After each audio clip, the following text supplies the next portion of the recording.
नमस्कार, आप देख रहे हैं प्रो हरियाणा टीवी। मैं हूं आपके साथ विकास महला। लाइव तस्वीरें हम आपको दिखा रहे हैं एक निजी हॉस्पिटल से, जहां पर एक बड़ा मामला सामने आया। करनाल के बमरेड़ी गांव में गोलियां चलाई जाती हैं। पुराना रंजिश का मामला और उसी को लेकर गोलियां चला दी जाती है, जिसके बाद जो सरपंच प्रतिनिधि महिला सरपंच है, उनके ससुर है महेंद्र, उनको गोलियां लगी हैं। 2 से 3 गोलियां लगने की जानकारी प्राथमिक तौर पर निकलकर सामने आ रही है। लाइव तस्वीरें हम आपको एक निजी हॉस्पिटल से दिखा रहे हैं, जहां पर तमाम जो उनके जानकार है वो भी यहां पर पहुंचे हैं। पुरानी रंजिश का मामला फिलहाल है वो बताया जा रहा है, क्योंकि पहले भी एक बार बमरेड़ी गांव में इसी प्रकार से गोलियां चलाई गई थी और आज फिर बमरेड़ी गांव में 2 घरों पर गोलियां चलाई जाती है, जिसमें से महिला सरपंच के ससुर है जो महेंद्र, उनको गोलियां लगती हैं। उनके बेटे अजय हमारे साथ मौजूद है, उनसे भी बातचीत करने का प्रयास करेंगे कि क्या कुछ पूरा मामला। अजय भाई है जो सरपंच है, उनके बेटे हैं अजय भाई, क्या हुआ था, क्या जानकारी आपको मिली थी कि कहाँ पर गोलियां लगी? घर में ही गोलियां चली है हमारे। हाँ। किस टाइम का मामला है? ये 12 बजे के आसपास का मामला है। एक दिन पहले रेकी करने भी आए थे और एक दिन पहले वो रेकिंग भी करने के लिए आए थे। घर पे आए थे, बहाने से आए थे। कितने लोग थे अजय भाई, क्या जानकारी मिले प्राथमिक तौर पर? वहाँ 3-4 जने थे जब गोली चलाने के लिए अंदर आए। जैसे कि फिर हम अपने पिताजी को लेके आ रहे थे, वो 6 जने थे रास्ते में।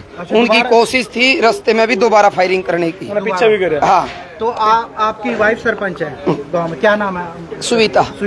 और आप उनके ससुर पर गोलियां चली? हाँ जी। हाँ। तो क्या कोई पुराना मामला था कोई ऐसा? हाँ, पुराना मामला था। उनकी एक लड़के की डेथ हुई थी, उन्होंने उसमें नाम दिया था, जिसमें हमारा किसी प्रकार की किसी जांच में कुछ ऐसा नहीं था। और गांव के लोगों की तरफ से उनका कहीं ना कहीं बहम होगा। एक व्यक्ति की और घर पर गोलियां चलाने की बात निकलकर सामने आ रहा है। बस मैं तो गांव में साथ के साथ चलाया था, शायद हो सकता है वहाँ भी। तो कितनी गोलियां लगे महेंद्र जी जो आपके पिताजी? उनका देखने के बाद ही पता लगा। सही तो अभी उसमें है जांच में, सही हम चीनी इतनी कर पाए हैं सारी चीजें। तो अभी पहले इलाज जरूरी था, वो चालू किया हुआ है। तो आपने देखा वहाँ पर 6 लोग थे आपके गाँव के बाहर? गाँव के जब वो थे 3-4 थे। जैसे कि हमको रास्ते में मिले तो रास्ते में उनकी इच्छा थी भाई कोई आए और उन पे भी गोलियां चलाए। कोशिश भी की उन्होंने, बाइक एकदम अपने आप को संभालने की है, तो गाड़ी रफ्तार में थी, वो संभल नहीं पाए। तो मतलब घर में घुसकर ही गोलियां चला? हाँ बिल्कुल। तो घर में और भी लोग होंगे? हाँ, मेरा छोटा बच्चा था, वो भी बच्चा है, और मेरी माता जी थी। तो घर के अंदर और मेरा चाचा भी था वहाँ।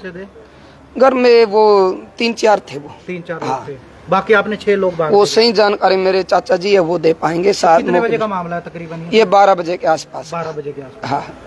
तो लाइव तस्वीर हम आपको दिखा रहे हैं हॉस्पिटल से, जहां पर महेंद्र सिंह है, उनको गंभीर अवस्था में हॉस्पिटल में लेकर आया गया। जो जानकारियां प्राथमिक तौर पर निकलकर सामने आ रही कि 2 से 3 गोलियां उन्हें लगी हैं। पुराना रंजिश का मामला, क्योंकि पहले भी हमने आपको एक बार दिखाया था कि किस प्रकार से बमरेड़ी गांव में गोलियां चलती हैं, और उसी को लेकर वहां पर पुरानी रंजिश है वो चल रही थी। और आज फिर सुबह 12 बजे दोबारा से 5 से 6 बदमाश गांव में आते हैं और गोलियां ताबड़तोड़ फायरिंग है वो कर देते हैं। महेंद्र, जिनकी जो बेटे की पत्नी है वो सरपंच है, फिलहाल मौजूदा सरपंच है, और महेंद्र जो उनके ससुर हैं उन पर गोलियां चलाई जाती है। हालांकि उन्होंने बचाव में प्रयास जरूर किया। 2 से 3 लोग उनके घर में घुसते हैं, हालांकि छोटे छोटे बच्चे भी वहां मौजूद थे। लेकिन एक बड़ा मामला सामने आया। त्योहारों के दिनों में इस प्रकार से बमरेड़ी गाँव गोलियों की आवाजों से दहल जाता है। जो जानकारी और निकलकर सामने आ रही है कि एक और अन्य घर पर इसी प्रकार से जो फायरिंग है वो भी की गई है। फिलहाल तमाम पुलिस के बड़े अधिकारी है वो यहाँ पर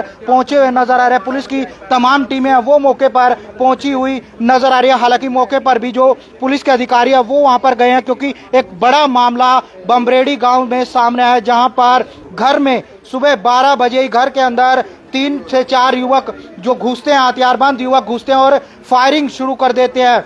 जो महिला है सरपंच, उनके जो ससुर हैं उन पर गोलियां चलाई जाती हैं। उन्हें 2 से 3 गोलियां जो लगती हैं। फिलहाल उनके बेटे उन्हें आनन फानन में करनाल के निजी हॉस्पिटल में लेकर पहुंचे हैं, जहां पर उनका इलाज चलता हुआ नजर आ रहा है। लेकिन कहीं ना कहीं त्योहारों के दिनों में एक बड़ा मामला सामने आया बमरेड़ी गांव में। इस प्रकार से कई बार पहले भी जो झगड़े होते रहे हैं, और पहले भी एक झगड़ा हुआ था, शायद उसी को लेकर इस प्रकार से दोबारा ये झगड़ा हुआ है। जो जानकारी निकलकर सामने आ रही है, 5 से 6 बदमाश बताए जा रहे हैं। हालांकि उनकी तरफ से जो उनके बेटे हैं अजय, उन्होंने बताया कि दोबारा से भी रास्ते में भी प्रयास करने की कोशिश की गई थी कि उनके साथ दोबारा से जो मारपीट है वो की जाए, लेकिन कहीं ना कहीं उनके पिता पर गोलियां चलाई जाती हैं। अजय हैं, उनके पिता को गोलियां लगे। तमाम पुलिस की टीमें हैं वो मौके पर पहुंची हुई नजर आ रही है। फिलहाल जो फोरेंसिक एक्सपर्ट है, जो अलग जो टीमें हैं पुलिस की, वो भी मौके पर पहुंची हुई नजर आ रही है। लाइव तस्वीरें हम आपको प्रो हरियाणा टीवी के माध्यम से दिखा रहे हैं, जहां पर घायल अवस्था में महेंद्र, उनको यहां पर हॉस्पिटल में लेकर आया गया, जहां पर उनका इलाज चलता हुआ नजर आ रहा है। करनाल से विकास महला, प्रो हरियाणा टीवी।